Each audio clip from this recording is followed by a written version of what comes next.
ধরে নেন যে আমাদের কেউ প্রধানমন্ত্রী হয়ে গেলেন, প্রেসিডেন্ট হয়ে গেলেন, তিনি অপরাধ করলে তাকেও আইনের আওতায় আনা হবে ইনশাআল্লাহ। যে অপরাধে সাধারণ মানুষকে আনা হয়, একই অপরাধে কোনো ইম্পিউনিটি তিনি পাবেন না, কোনো দায় মুক্তি পাবেন না, তাকেও আইনের আওতায় আনা হবে ইনশাআল্লাহ।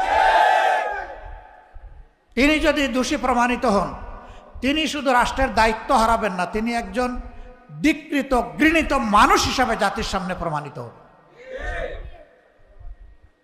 এই যখন ন্যায় বিচারের ভিত্তি থাকবে, তখন অন্যায় করা কারো পক্ষে অত সহজ হবে না। আমরা এই ন্যায় বিচারটা সবার জন্য নিশ্চিত করার পক্ষে। আল্লাহ যেন তৌফিক দান করে। আমাদের চতুর্থ কমিটমেন্ট, আমরা আল্লাহ ছাড়া কারো কাছে মাথা নত করব না।